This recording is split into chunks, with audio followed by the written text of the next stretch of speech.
बिस्मिल्लाहिर्रहमानिर्रहीम। अस्सलाम वालेकुम दोस्तों, बिलाल कॉन्सेप्ट्स में आप सबको खुशामदीद। आज हम बात करने वाले हैं डेटरेंस इन साउथ एशिया।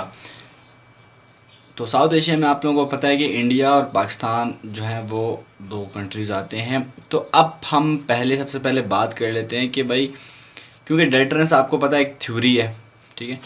अब वो थ्योरी को आपने जो है ना यहाँ पर क्योंकि थ्योरीज जो थी उसकी जो मज़ीद वो हमने डिस्कस कर ली है।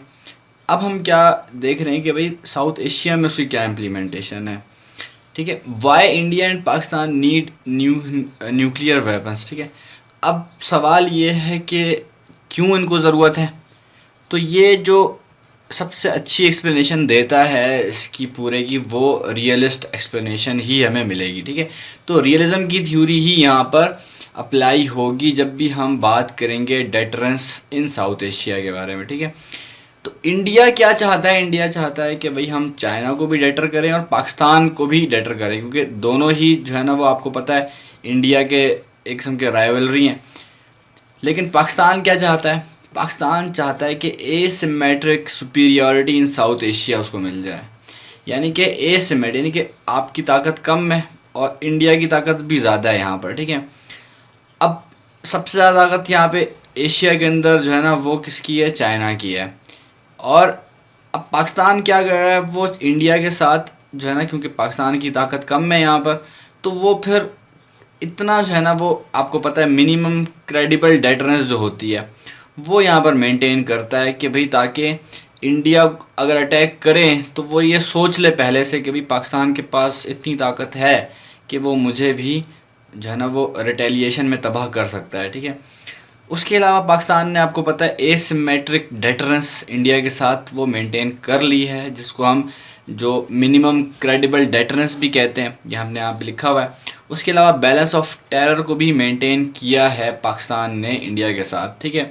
बैलेंस ऑफ टेरर के दो मतलब है, एक तो टेररिज्म की बात आ जाती है कि भाई टेररिज्म आप जो है ना वो इतना है सफिशेंट जो है ना वो कि वो एक स्टेट के बिहाफ पर किसी दूसरे स्टेट के अंदर टेरर फैला रहा है, ठीक है। ये भी बैलेंस ऑफ टेरर होता है।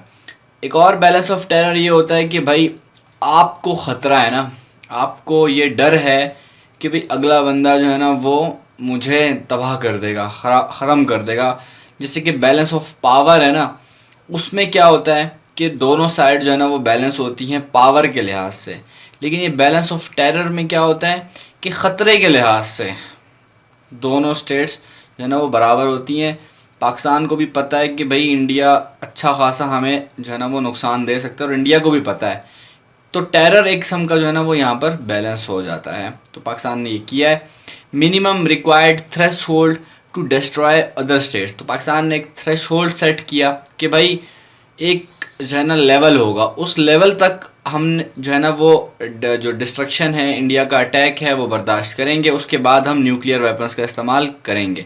तो वही थ्रेशोल्ड इन्होंने जो है ना वो सेट किया है। तो अब इसका फ़ायदा क्या हुआ है कि आपने देखा कारगिल वॉर हुई 1999 में, लेकिन दोनों में से इंडिया ने ना पाकिस्तान में से किसी ने भी न्यूक्लियर वेपन्स का इस्तेमाल नहीं किया।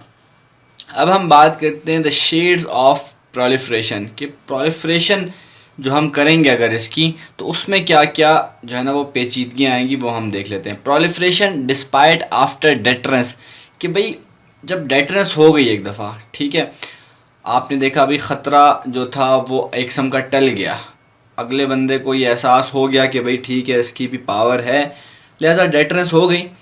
लेकिन अब क्यों दोबारा फिर क्यों आप प्रोलिफरेट कर रहे हो अपने जो न्यूक्लियर वेपन है उसको दोबारा से क्यों प्रोलिफरेशन उसकी कर रहे हो। तो इसके लिए कुछ आर्ग्यूमेंट्स हम देते हैं कि पहला आर्ग्यूमेंट तो ये कि nuclear weapon can debtor war but global zero is better.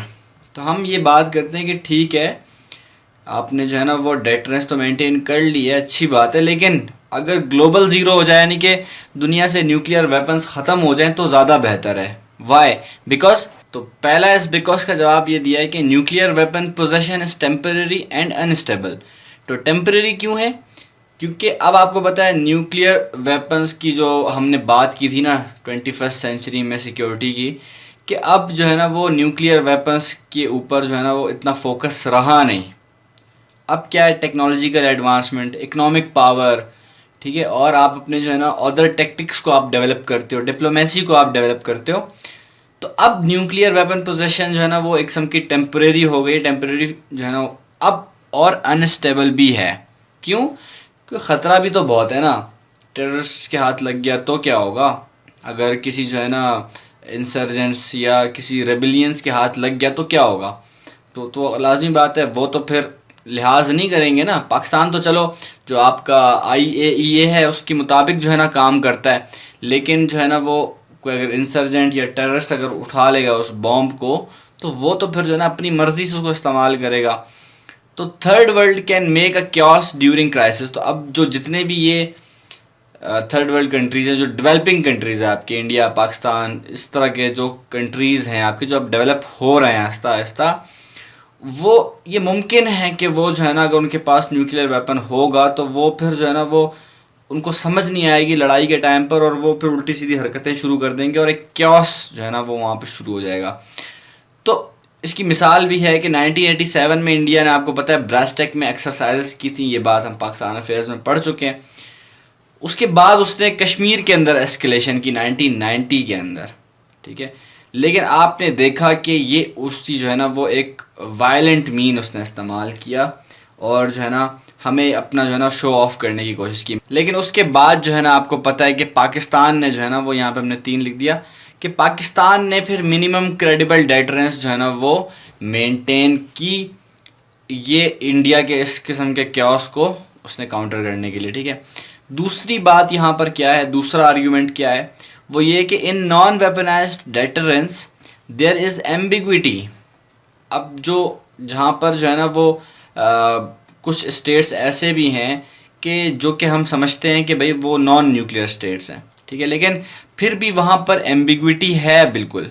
क्योंकि अगर आपने डिक्लेयर नहीं किया हुआ, जैसे कि इज़राइल ने डिक्लेयर नहीं किया हुआ कि उसके पास न्यूक्लियर वेपन्स हैं, तो क्या होगा इससे, इससे फिर आपके पास एक डिप्लोमेटिक लीवरेज आ जाएगा कि आप अगले बंदे को थोड़ा सा एम्बिगुअस रख के ना आप मैनूवरिंग कर सकोगे। मगर पाकिस्तान ने डिक्लेयर कर दिया, ठीक है, क्योंकि आपको पता है ज़रूरी था, आपको इंडिया को जो है ना वो दिखाना था, शो ऑफ करना था।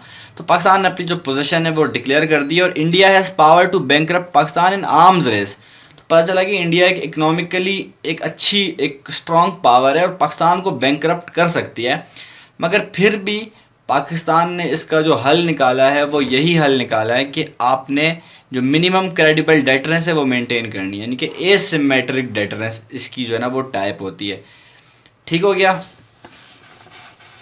अब हम बात करते हैं कि command and control centre in nuclear Arsenal operations. इसमें क्या होता है कि अब देखें ये भी पॉलिसी का ही हिस्सा है। अब इसके अंदर आप जब डिटेल में हम जाएंगे तो आपको खुद अंदाज़ा होगा कि ये क्या चीज़ है। पहली बात इसके अंदर है कि दो किस्म के, देखें, आपके कंट्रोल जो कमांड एंड कंट्रोल सेंटर होते हैं वो होते हैं। पहला जो होता है आपका वो होता है assertive command and control centre. इसके अंदर क्या मसला है, इसके अंदर होता ये है कि ये बहुत सेंसिटिव होता है, क्योंकि इसके लिए एक बड़ी अथॉरिटी चाहिए होती है, और इसके लिए इसको जो है ना एक डेंजर होता है, एक ख़तरा होता है कि ये डिकैपिटेट हो सकता है किसी भी टाइम। क्यों? वजह इसकी कि एक जगह पर इसकी इंस्टॉलेशन होती है, खाली एक ही जो है ना इसका ऑफिस होता है, एक ही जो है ना इसकी एक सेंटर होता है, ठीक है। तो इसी वजह से अगर इस एक पर ही अटैक हो गया तो दूसरा तो है नहीं आपके पास, तो फिर आप क्या करेंगे। और इसका एक बेनिफिट भी है कि आपकी जो इन्फॉर्मेशन है उसको आप लीक होने से रोक सकते हैं, क्योंकि एक ही जगह पर जब इन्फॉर्मेशन होगी तो उसको लीक होने से रोकना आसान होता है। तो इसी तरह से जो अगला है वो है डेलीगेटिव कमांड एंड कंट्रोल सेंटर। इसमें क्या होता है कि मल्टीपल इंस्टॉलेशंस होती हैं ऑन वेरियस प्लेसेस, ठीक है। बस इसमें और कोई इतना जो है ना रॉकेट साइंस वाला कॉन्सेप्ट नहीं है कि मैं आपको समझाऊं, बस इतना ही है, ठीक है। तो इसका बेनिफिट है वो ये कि भाई कोई डिकैपिटेशन का डेंजर नहीं है, क्योंकि अगर एक तबाह हो गया तो दूसरा तो है ना, सेकंड स्ट्राइक कैपेबिलिटी तो है ना आपके पास। और डेंजर भी एक है कि थ्रेट टू इंफॉर्मेशन लीकेज। अब इंफॉर्मेशन लीक होने का भी एक थ्रेट लगा रहता है, ठीक है। ये दो कमांड कंट्रोल सेंटर होते हैं यहाँ पर, ठीक है। अब इसमें से समझने की बात ये कि जो पाकिस्तान का जो है वो है आपका assertive command and control centre, India जो है ना वो डेलीगेटिव पर चल रहा है। पता चला कि इंडिया के पास मल्टीपल इंस्टॉलेशंस हैं, और पाकिस्तान के पास जो है ना वो ज़्यादा इंस्टॉलेशंस नहीं है। ठीक हो गया। अब हम देखते हैं कि दोनों की न्यूक्लियर डॉक्ट्राइन्स क्या क्या हैं, ताकि हमें समझने में आसानी हो कि डेटरेंस किस तरह से मेंटेन की है दोनों ने। तो इंडिया की डॉक्ट्राइन 2018 तक यही थी कि नो फर्स्ट यूज़। इंडिया थोड़ा सा जो है ना वो एक लिबरल जो है ना वो लिबरलिज्म की जो है ना वो इमेज शो कर रहा था कि हम जो है ना वो फर्स्ट यूज़ नहीं करेंगे, no first use policy.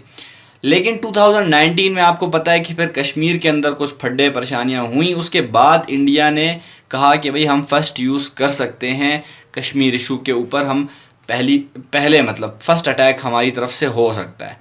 Pakistan का तो पहले से ही आपको पता है कि ओपन फर्स्ट यूज़ पॉलिसी है, पहले एम्बिगुअस थी, लेकिन बाद में आपको पता है जो शाह महमूद कुरैशी हैं उन्होंने जो है ना वो अपनी बात एक जो है ना वो एक स्पीच में कहा कि हम जो है ना फर्स्ट यूज़ करेंगे। और चाइना आपको पता है, चाइना जो है ना वो उसकी पॉलिसी यही है कि जब भी कोई अगर क्राइसिस का टाइम आएगा तो हम क्या करेंगे, हम पाकिस्तान के साथ जो है ना वो मिल जाएंगे, पाकिस्तान के साथ, पाकिस्तान को मतलब एक किस्म का जो आपने हमने बात की थी ना कि एक्सटेंडेड डेटरेंस, तो ये फिर चाइना ने क्या किया कि उसने अपनी जो डेटरेंस है वो पाकिस्तान तक एक्सटेंड कर दी है। ठीक है, तो ये आपने हमने पढ़ा था कि एक्सटेंडेड जो डेटरेंस होती है वो क्या होती है कि आप जो है ना वो किसी और को जो है ना, लेकिन ये जब क्राइसिस का टाइम आएगा ये तभी इम्प्लीमेंट होगी, अभी नहीं, फिलहाल नहीं है ऐसा। ठीक है, तो अब पता ये चला कि जो तीनों कंट्री हैं एशिया के अंदर, उन तीनों ने जो है ना अपनी अपनी जो पोजेशन है उसको डिक्लेयर कर दिया है, लिहाजा किसी के पास भी कोई डिप्लोमेटिक लीवरेज नहीं है, अब क्योंकि किसी को डरा धमका नहीं सकता कि मेरे पास तो ये दिखाएगा कम और जो है ना वो असल में होंगे ज़्यादा, तो ऐसा नहीं हो सकता। अब ये डिप्लोमेटिक लीवरेज जो है ना वो इसराइल के पास है, क्योंकि इसराइल ने जो है ना वो अभी तक डिक्लेयर नहीं किया, लेकिन सबको पता है, दुनिया को पता है कि उसके पास न्यूक्लियर वेपन्स मौजूद हैं। अब हम बात करते हैं फैसेट्स ऑफ डेटरेंस के बारे में, ख़ास तौर पर इंडिया और पाकिस्तान के जो है ना वो कॉन्टेक्स्ट में। पहला जो है ना हमारा इसके अंदर आता है स्ट्रेटेजिक डेटरेंस। ये क्या है कि पाकिस्तान के पास आपको पता है शॉर्ट रेंज मिसाइल्स हमने बनाए हैं, जैसे कि नसर 60 किलोमीटर के से 80 किलोमीटर तक के जो है ना वो इस रेंज के मिसाइल्स जो है ना वो बनाए हैं हमने। उसका मकसद ये है कि ताकि हम इनसाइड द कंट्री अटैक कर सकें, अपने ही मुल्क में, अगर हमारे मुल्क में एनिमी बॉर्डर को क्रॉस करता है तो हम उसके ऊपर अटैक कर सकें। तो ये ज़्यादा डेटरेंट है कि वो मतलब इंडिया अगर बॉर्डर्स क्रॉस करना चाहे तो ये उसके लिए एक ज़बरदस्त किस्म के जो है ना वो डेटरेंट के तौर पर सामने आती है, ये वाली जो है ना वो पॉलिसी, ये शॉर्ट रेंज मिसाइल वाली पॉलिसी। तो अब क्राइसिस के टाइम पर जो है ना वो ये जो शॉर्ट रेंज जो आपकी मिसाइल्स हैं ये मोर इंस्टेंटली और मोर फ्रिक्वेंटली आप इस्तेमाल कर सकते हो। उसके अलावा पाकिस्तान के पास इंटर कॉन्टिनेंटल बैलिस्टिक मिसाइल्स भी हैं जिसकी जो रेंज है वो 5500 किलोमीटर की है। तो ये फिर जो है ना वो पूरे इंडिया को ही कवर कर लेता है। तो इंडिया के पास मगर आपका बैलिस्टिक मिसाइल डिफेंस सिस्टम है, ठीक है, और उसके अलावा इंडिया मैन्यूवरेबिलिटी भी करता है, काफ़ी और टैक्टिक्स भी इस्तेमाल करता है। इसी वजह से जो आपका क्रेडिबल डेटरेंस है अब उसकी हमें जो है ना वो बहरहाल ज़रूरत पड़ने लगी। ठीक है, तो अब ये हम मैप देखते हैं यहाँ पर कि आप देखते हैं ये मैप में पाकिस्तान और ये जो ग्रीन लाइन, आप ग्रीन जो कलर का जो हमने सर्कल ड्रॉ किया है ये वो एरिया है जो पाकिस्तान कवर करता है अपने जो है ना वो न्यूक्लियर वेपन्स के थ्रू। इतना एरिया पाकिस्तान जो है ना वो इतने एरिया पे अटैक कर सकते। तो आप देखते हैं कि पूरा का पूरा इंडिया इसके अंदर आ जाता है, आधा चाइना भी आता है, अरब भी आता है और इराक तक इसकी रेंज है, साथ ही ऊपर रशिया को भी टच कर रहा है। उसके अलावा अगर इंडिया की आप देखें तो इंडिया चाइना, क्योंकि उसका आपको पता है चाइना उसका जो है ना वो हरीफ है, तो अब चाइना को भी इसने देखें आप काफ़ी हद तक, ये ऑरेंज लाइन आप देखें ना ये इंडिया की लाइन है, तो ये रशिया को, चाइना को, फिर ईरान तक आकर फिर अरब के पास, और ये जो है ना पूरे इलाके को आप देखते हैं कि कवर करता है। इतनी जो है ना कैपेसिटी इंडिया के पास है। ठीक हो गया। अब हम देखते हैं कि दूसरा जो हमारा फैसेट है वो है कोल्ड स्टार डॉक्ट्राइन, जो कि 1974 में इंडिया ने दी थी। ये असल में एक जो है ना वो इंडियन जो आर्म फोर्सेस हैं उनकी तरफ से एक पॉलिसी थी उनकी कि जब भी हमारी पाकिस्तान के साथ वॉर होगी तो उस वॉर के टाइम पे हमारी क्या पॉलिसी होगी, उस पॉलिसी को कोल्ड स्टार डॉक्ट्राइन कहते हैं। और वो पॉलिसी क्या थी, वो थी कि कंडक्ट ऑफेंसिव ऑपरेशन, यानी कि किस्म का ऑफेंसिव ऑपरेशन होगा और उसमें इंडिया की यूनिफाइड बैटल ग्रुप्स होंगे, यानी कि ग्रुप्स की सूरत में जो इंडियन आर्मी है वो पाकिस्तान के अंदर दाखिल होगी। Strategy to seize Pakistan territory without risking a nuclear war. अब इन्होंने क्या करना है, पाकिस्तान की टेरिटरी को सीज करना है और उसके बाद उन्होंने क्या करना है, यहाँ पर जो स्टेशंस हैं, जो आपका जो है ना और काफ़ी सारे जो है ना जो मिलिट्री इंस्टॉलेशंस हैं या कोई और चीज़ें हैं यहाँ पर, तो उनको जो है ना वो उसने तबाह करके वापस निकल जाना है, वापस अपने कंट्री में भाग जाना है। ठीक है, ये है इंडिया की कोल्ड स्टार डॉक्ट्राइन जो कि उसने 1974 में दी थी। तो इंडिया के इस डॉक्ट्राइन के रिस्पांस में पाकिस्तान ने टैक्टिकल न्यूक्लियर वेपन्स जो है ना वो बनाए, वो हमने देख लिए, जो कि आपके शॉर्ट रेंज के जो आपके मिसाइल्स हैं, in response to cold start doctrine. तो ये भी जो है ना वो ड्यूरिंग बैटल इस्तेमाल किए जाएंगे, ये बैटल से पहले नहीं इस्तेमाल किए जा सकते, ठीक है। वो लॉन्ग रेंज होते हैं जो बैटल से पहले आप प्री एम्प्टिव स्ट्राइक में आप इस्तेमाल करते हैं। यहाँ पर समझने की बात है कुछ कि हमारे पास 3 पोर्शंस होते हैं वॉर के, क्योंकि वॉर की हम बात कर रहे थे, तो वॉर 3 जगहों पर लड़ी जा सकती है ना, 3 किस्म के जो है ना आप अटैक्स 3 जगहों पर मुख्तलिफ किस्म के अटैक्स कर सकते हैं।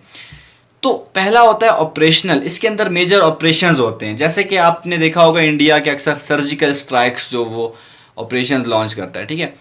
फिर होते हैं टैक्टिकल हमारे, जो कि बैटल फील्ड्स होती हैं, यानी कि जो फोर्सेस आमने सामने होकर लड़ रही होती हैं। और एक होता है आपका स्ट्रेटेजिक, ये क्या होता है कि जो रिच प्लेसेस होती हैं, यानी कि जो इंस्टॉलेशंस होती हैं, मिलिट्री इंस्टॉलेशंस, जो आपकी वेपन्स और मिसाइल्स की जो इंस्टॉलेशंस होती हैं, वहाँ पर आप अटैक करते हैं, ठीक है, वहाँ पर आप मिसाइल मारते हैं।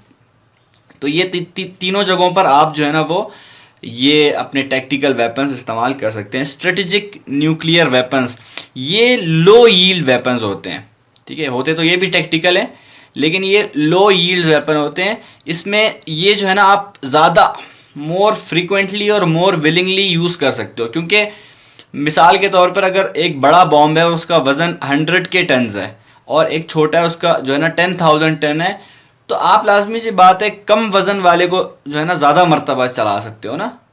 तो इस तरह से हमने जो है ना वो एक अपनी जो है ना वो डेटरेंस जो है ना मेंटेन की है। स्ट्रेटेजिक डेप्थ डॉक्ट्राइन, ये भी हमारी एक डॉक्ट्राइन रही एक टाइम पर, अभी काफ़ी हद तक ये ख़त्म हो गई थी, लेकिन जब से ये अब जो है ना यूएसए ने विड्रॉ किया ना अफ़गानिस्तान से, तो अब फिर से ये जो डॉक्ट्राइन है वो रिवाइव होना शुरू हो गई है। क्योंकि पाकिस्तान आपको पता है एक सैंडविच कंट्री है, यहाँ से इंडिया आ गया और यहाँ से अफ़गानिस्तान आ गया, तो अगर दोनों जो है ना आपको पता है इंडियन इन्फ्लुएंस अफ़गानिस्तान में भी है, तो अगर दोनों एक साथ मिल के पाकिस्तान पर अटैक करें तो ये आपका जो है ना वो पाकिस्तान आप देखें फंस जाएगा, सैंडविच हो जाएगा। तो पाकिस्तान को अच्छे रिलेशंस मेंटेन करने की ज़रूरत थी अफ़गानिस्तान के साथ, और इन्हीं अच्छे रिलेशंस मेंटेन करने को हम स्ट्रेटेजिक डेप्थ डॉक्ट्राइन कहते हैं। क्योंकि इसके अंदर क्या था, इसके अंदर ये था कि जब वॉर का टाइम आएगा तो पाकिस्तान जो है ना अफ़गानिस्तान की रिजाइम को यूज़ करेगा, ठीक है, और अफ़गानिस्तान की रिजाइम को यूज़ करते हुए वो फिर इस काबिल होगा कि वो इंडिया के साथ उसको रिटेलिएट कर सके। ठीक हो गया। अब हम देखते हैं कि इन दोनों के, इंडिया और पाकिस्तान के, कौन कौन से ऐसे ऑब्जेक्टिव्स हैं जो अचीवेबल हैं। पहला, दोनों के जो है ना सेम ही है, पहला जो है ना वो ensure the defence barriers of deliberate aggression, यानी कि अगर कोई एग्रेशन होती है, कोई वायलेंट मीन्स कोई जो है ना बदमाशी होती है, तो उसको हमने डिफेंड करना है, ठीक है। दूसरा ये है कि डेटर पोटेंशियल एनिमीज़, जो हमारे दुश्मन हैं उनको भी हमने काउंटर करना है। तीसरा है कि इंक्रीज बार्गेनिंग लीवरेज, यानी कि हमने अपनी पावर इतनी बढ़ानी है कि अगले पे प्रेशर इतना बिल्ड हो कि हम बार्गेनिंग कर सकें और अपनी बातें उससे मनवा सकें। अगली बात है यहाँ पर रिड्यूस डिपेंडेंस ऑन अलाइज, यानी कि आप अपने इतने वेपन्स अच्छे से बना लें कि अब आपको अपने अलाइज की ज़रूरत ना पड़े कि आप उनसे मांग रहे हो कि हमें जो है ना वो कुछ असलहा वगैरह दे दो। एक्वायर मिलिट्री इंडिपेंडेंस, लाजमी सी बात है, ये भी वही बात आ गई, by reducing dependence on external sources, कि आपने अलायंस के ऊपर जो डिपेंडेंस है वो ख़त्म करनी है। मगर पाकिस्तान के 3 और स्पेसिफिक ऑब्जेक्टिव्स भी हैं। वो क्या कि strategic parity between India and Pakistan. तो अब यहाँ पर लाजमी बात है कि बैलेंस ऑफ पावर की भी ज़रूरत है आपको, ठीक है। तो यहाँ पे आप बैलेंस ऑफ पावर कर सकते हैं। तो बैलेंस ऑफ पावर के लिए किया है काम पाकिस्तान ने। दूसरा, strategic stability in south Asia, यानी कि साउथ एशिया के अंदर, ना सिर्फ इंडिया पाकिस्तान के अंदर, पूरे साउथ एशिया के अंदर आपने एक स्टेबिलिटी क्रिएट करनी है, जिस स्टेबिलिटी को इंडिया ख़राब कर रहा है, ठीक है। अच्छा जी, फिर आपका है minimizing war fighting preparation expenses, यानी कि आपने जो है ना एक ऐसे वेपन्स आपने बना लिए हैं जो कि एक वेपन काफ़ी होता है काफ़ी तबाही मचाने के लिए, ठीक है। तो अब इससे क्या है कि आपके जो मज़ीद एक्सपेंसेस हैं वो तो कम हो जाएंगे, ठीक है। ये 3 स्पेसिफिक ऑब्जेक्टिव्स थे पाकिस्तान के। अब बात यहाँ पर समझने की कि पाकिस्तान का जो ऑफिशियल स्टांस है रिगार्डिंग नॉन प्रोलिफरेशन, क्योंकि आपको पता है वो हम आगे देखेंगे कि जो हम नॉन प्रोलिफरेशन रिजाइम की बात करेंगे उसमें हम देखेंगे कि जो NPT है, जो न्यूक्लियर नॉन प्रोलिफरेशन ट्रीटी है, ठीक है, उसको साइन करने के लिए पाकिस्तान का स्टांस ये है कि भाई, क्योंकि इंडिया ने भी उसको साइन नहीं किया हुआ ना, तो पाकिस्तान का स्टांस यही है कि जब तक जो न्यू दिल्ली है वो एग्री नहीं करेगा, पहले वो एग्री करे, वो पहले साइन करे, फिर हम भी जो है ना वो देखेंगे, सोचेंगे, ठीक है। तो ये पाकिस्तान का ऑफिशियल स्टांस है। अब यहां पर हम देखते हैं कि इंडो यूएस डील क्या है, ठीक है। इंडो यूएस डील के अंदर असल में हुआ ये था कि आपको पता है एक और डील भी इंडिया की यूएसए के साथ हुई थी कि लॉजिस्टिक एंड आर्म्स सपोर्ट, ठीक है। Logistic and arms memorandum, logistic and arms memorandum of association, ठीक है। इसको हम लेमोआ भी कहते हैं, ठीक है, लेमोआ। तो ये आपने याद रखना है कि ये भी डील हुई है। और सिविल न्यूक्लियर डील 2006 में, अगरचे देखिए इंडिया ना तो एनपीटी का मेंबर है यानी कि नॉन प्रोलिफरेशन ट्रीटी का मेंबर है, ना ही न्यूक्लियर सप्लायर ग्रुप का मेंबर है, फिर भी आप यूएसए जो है ना, आप यूएसए की हिपोक्रेसी देखें कि उसने क्या किया है कि उसने वो इंडिया को जो है ना वो क्योंकि सिर्फ चाइना को काउंटर करने के लिए उसने जो है ना वो क्या किया है कि इंडिया को इस्तेमाल करना शुरू किया, और इंडिया को वो एनपीटी में भी घुसाने के चक्कर में और एनएसजी का मेंबर बनाने के भी उसको चक्कर में है, ठीक है। तो ये इंडिया यूएस की जो पार्टनरशिप है वो मैंने आपको थोड़ी सी बताई। अब क्या है, जो आपका जो डिसआर्मामेंट की डॉक्ट्राइन है उसको भी कुछ थ्रेट्स हैं हमारे पास, वो भी हम देख लेते हैं।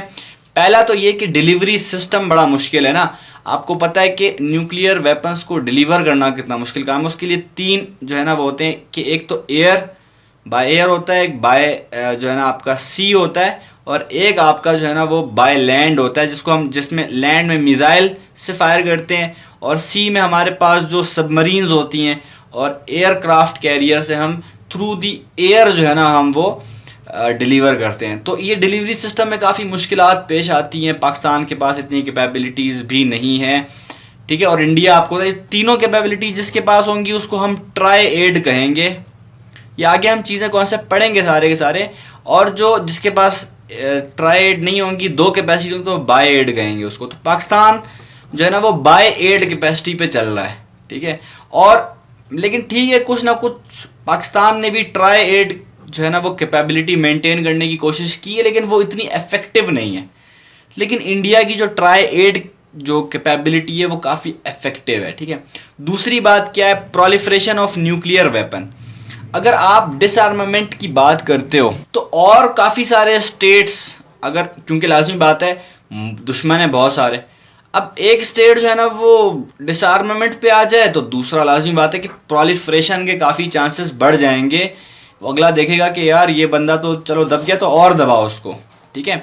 इसी तरह से अब क्या है कि इंडिया और पाकिस्तान जो है ना वो अपनी जो मिलिट्री सिक्योरिटी है उसको खुद ही जो है ना डिफाइन करेंगे उसको, क्योंकि लाजमी बात है अब ये एक दूसरे पर छोड़ नहीं सकते ना। ऐसा मामला है कि क्योंकि एनपीटी भी साइन नहीं कर सकते। अब एनपीटी अगर साइन कर ली तो आपको जो है ना अपने जो न्यूक्लियर आर्सेनल्स हैं उनको कम करना पड़ेगा, ठीक है, डिसआर्मामेंट करनी पड़ेगी। तो अब वो तो हम कर नहीं सकते, तो अब ऑप्शन यही बचा कि इंडिया और पाकिस्तान जो है ना वो, क्योंकि दोनों जो है ना वो साउथ एशिया में मेन कंट्रीज़ हैं, तो अब क्या है, दोनों खुद ही जो है ना वो अपनी मिलिट्री सिक्योरिटी को डिफाइन करेंगे, ठीक है।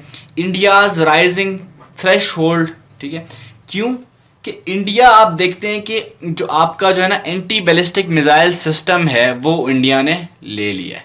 अब क्या है, हमारे थ्रेश होल्ड को वो चैलेंज कर रहा है, जो हमने थ्रेश होल्ड जो सेट किया उसने, उसके लिए आपने देखा S-400 और S-300 जैसे मिसाइल डिफेंस सिस्टम खरीदे, एंटी बैलिस्टिक मिसाइल, जो कि हवा में ही मिसाइल को तबाह कर देगा। ये ऐसे हैं, लेकिन एक बात आप जहन में रखें कि ये जो S-400 और S-300 जैसे जो है ना एंटी बैलिस्टिक मिसाइल सिस्टम्स हैं, ये जो है ना इनको चेक नहीं किया हुआ, ये चेक्ड नहीं है पूरी तरह से, ठीक है ना। तो ये कभी जंग के दौरान टेस्ट नहीं किए गए, इसी वजह से थोड़ा सा मसला भी रहता है। फिर आपको पता है इंडिया के पास स्पाई सैटेलाइट्स भी हैं, और उसके अलावा इंडिया को यूनाइटेड स्टेट्स, इजराइल और रशिया का सपोर्ट भी हासिल है। तो इससे क्या फ़ायदा हो रहा है कि इंडिया जो है ना वो काफ़ी ज़्यादा जो है ना वो तेज़ी से ग्रो कर रहा है, और इसके अलावा इंडिया को रैपिड कमांड कंट्रोल की भी सपोर्ट हासिल है। रैपिड कमांड कंट्रोल क्या होता है, जो इनका काम होता है कंट्रोलिंग एंड मैनेजिंग आर्मी, जो आपकी आर्मी है उसको कंट्रोल करना, उसकी मैनेजमेंट करना, ये आपका रैपिड कमांड कंट्रोल की जो है ना वो होती है, काम होता है। तो ये इंडिया को उसका भी बहरहाल असिस्टेंस हासिल है, और इंडिया आप देखते हैं कि काफ़ी, और एक पाकिस्तान को आपको पता है एग्जैक्टली फिर चाइना की जो है ना वो सपोर्ट हासिल है काफ़ी चीज़ों में। जब आपको पता है यूनाइटेड स्टेट्स और इंडिया की डील्स हो रही थी, जो कि उसको न्यूक्लियर सप्लायर ग्रुप में भी ऐड करने की बातें करा था, तो उस वक्त भी चाइना ने उसको वीटो किया था, ठीक हो गया। अब हम देखते हैं कि क्राइसिस की प्रोबेबिलिटी क्या है, ठीक है। तो पहली तो आपको पता है टेररिस्ट जो हैं जितने भी हैं वो एक बहुत बड़ा थ्रेट पोज कर सकते हैं, और डेटरेंस की थ्योरी फेल हो सकती है, क्योंकि अगर टेररिस्ट के हाथ में न्यूक्लियर वेपन्स लग गया तो फिर तो जो है ना वो अल्लाह ही खैर करे। बहरहाल despite deterrence there was still crisis, कि डेटरेंस तो हमने मेंटेन कर ली लेकिन फिर भी क्राइसिस रहे हैं, जैसे कारगिल की वॉर हुई थी 1999 में, उसके अलावा 2002 में आपने देखा था कि कन्फ्रंटेशन हुई थी, जिसको हम eyeball to eyeball military deployments कहते हैं, जो कि 2001 से 2002 में, जो आपको पता है कि इंडिया की जो आपको लोकसभा में एक जो है ना सुसाइड बॉम्ब ब्लास्ट हुआ था, वो पाकिस्तान को उसने अक्यूज़ किया, और फिर जो है ना उसने मिलिट्री डिप्लॉय कर दी बॉर्डर के ऊपर, ठीक है। 700 के मिलिट्री इंडिया ने डिप्लॉय की थी, और जवाब में 300 के मिलिट्री जो है वो किसने, पाकिस्तान ने जो है ना वो डिप्लॉय की थी वहाँ पर। और ये बात भी ध्यान रखिए कि उस टाइम वॉर ऑन टेरर भी चल रही थी, तो पाकिस्तान जो है ना वो एक किस्म का वो टू फ्रंट वॉर के अंदर जो है ना वो जाने के उसमें था। फिर नॉन स्टेट एक्टर्स जो हैं उनका इन्फ्लुएंस दिन ब दिन बढ़ता जा रहा है, जैसे हमने बात की, जो आपके जितने भी नॉन स्टेट एलिमेंट्स हैं, ठीक है ना, उनका इन्फ्लुएंस ना सिर्फ ये कि जैसे आपके MNCs हैं, जो बिजनेस ट्रेडर्स हैं आपके, उनका ट्रेड से में तो है ही है इन्फ्लुएंस, अब वहाँ से हट के पॉलिटिक्स के अंदर भी उनका इन्फ्लुएंस आ रहा है, ठीक है। तो ये अब एक नई डायमेंशन की तरफ हम जा रहे हैं, और प्रॉक्सी वॉर्स जो हैं वो इंक्रीज हो गई हैं। डेटरेंस जो हमने इतनी जो है ना वो मुश्किलात और ख़र्चा और ये वो किया, लेकिन उसके बावजूद आप देखते हैं कि फिर भी जो न्यूक्लियर वेपन्स की अब डायरेक्टली लड़ाई हो नहीं सकती, ठीक है, क्योंकि अब अगर हुई तो बड़ा फिर फड्डा है, और ये भी हो सकता है कि हो, ठीक है, और ये भी हो सकता है कि ना हो, क्योंकि डेटरेंस हमने वो किया, डेटरेंस हो सकता है फेल भी हो जाए, कोई थ्योरी है ना, कोई फैक्ट थोड़ी है। लेकिन बहरहाल हम जो है ना वो क्राइसिस को हम मेंटेन नहीं कर पाए डेटरेंस से भी। क्यों? उसकी मिसाल सबसे बड़ी है कि अब हम प्रॉक्सी वॉर्स जैसे जो है ना मसलों में गिरफ्तार हैं। तो डेटरेंस का जो हमारा जो कॉन्सेप्ट था, जो उसका टॉपिक था, वो हमारा यहीं पे ख़त्म होता है। उम्मीद करता हूँ आप लोगों को ये वीडियो पसंद आई होगी, कुछ सीखा होगा आप लोगों ने इससे। अगर वाकई में ऐसा है, इस वीडियो को लाइक भी करना है, कमेंट भी करने हैं इसके ऊपर, और फीडबैक में बताना है आप लोगों ने कि वीडियो अच्छी लगी या नहीं लगी, या क्या गलती है या क्या कमी है। और चैनल को सब्सक्राइब भी करना है, साथ ही साथ बेल आइकन पे भी क्लिक करना है। ये काम ज़्यादा इंपॉर्टेंट काम है, लेकिन आखिर में बता रहा हूँ। तो मैं मिलता हूँ अगली वीडियो में, तब तक के लिए अपना ख्याल रखिएगा। अल्लाह ने के बाद।